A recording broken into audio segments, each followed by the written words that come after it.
नमस्कार, watch news देख रहे हैं आप और मैं हूं आपके साथ तान्या सिंह। क्या कोई गैंगस्टर दुनिया के किसी भी कोने में जाकर खुद को कानून की पकड़ से बचा सकता है, या फिर अपराध का पीछा करने वाली एजेंसियां उतनी ही तेज होती हैं जितने अपराधी?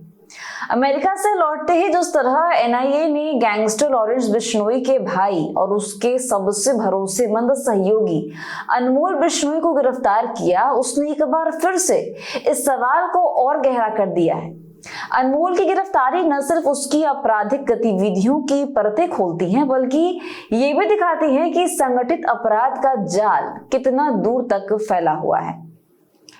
अमेरिका प्रशासन द्वारा मंगलवार को भारत वापस भेजे जाने के तुरंत बाद दिल्ली एयरपोर्ट पर एनआईए ने अनमोल बिश्नोई को हिरासत में ले लिया।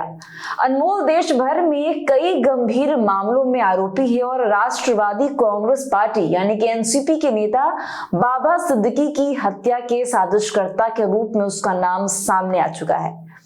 भारत में उसके खिलाफ कई मुकदमे लंबे समय से दर्ज हैं। एनआईए की विस्तृत जांच में यह स्थापित हुआ कि 2020 से 2023 के बीच अनमोल ने लॉरेंस बिश्नोई और आतंकवादी घोषित गोल्डी बरार को भारत में कई आतंकी गतिविधियों को अंजाम देने में मदद की। इसी आधार पर मार्च 2023 में उनके खिलाफ औपचारिक आरोप पत्र दाखिल किया गया।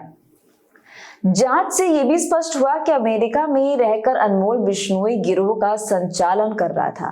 वो लॉरेंस बिश्नोई गैंग के लिए विदेश से आतंकवादी नेटवर्क चलाता था और भारत में मौजूद गुर्गों को निर्देश भेजता था। उसके आदेशों पर काम करते हुए गिरोह के सदस्य हत्या, धमकी, जबरन वसूली और कई आपराधिक घटनाओं को अंजाम देते थे। एनआईए की रिपोर्ट में यह भी सामने आया है कि अनमोल न सिर्फ गिरोह को प्लानिंग देता था, बल्कि उससे लॉजिस्टिक सपोर्ट भी उपलब्ध कराता था। उसने कई शूटरों को ठिकाने प्रदान किए, उन्हें संसाधन उपलब्ध कराए और विदेश में रहते हुए उनके रहने, खाने और मूवमेंट का इंतजाम किया। इसके अलावा वह अन्य अपराधियों के साथ मिलकर भारत में बड़े पैमाने पर जबरन वसूली के नेटवर्क को भी नियंत्रित कर रहा था।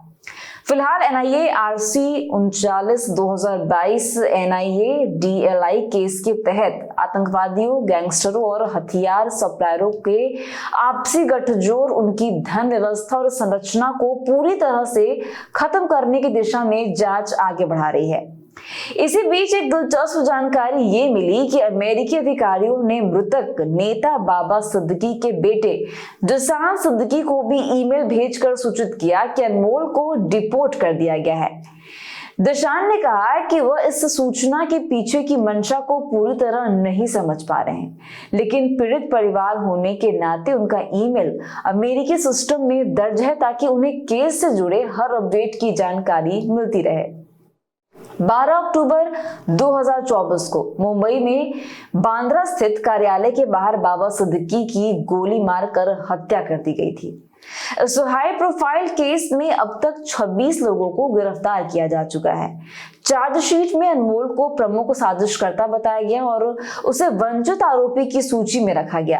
पुलिस को कई आरोपियों के फोन से मिले वॉइस मैसेजेस की जांच में यह पाया गया कि उनमें सुनी गई आवाज अनमोल की आवाज से मेल खाती है।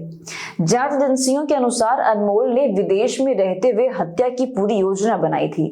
बरामद ऑडियो में वो अपने गुर्गों को निर्देश देता हुआ सुनाई देता है, जिससे साबित होता है कि वह दूर रहकर भी भारत में हो रही घटनाओं को नियंत्रित कर रहा था।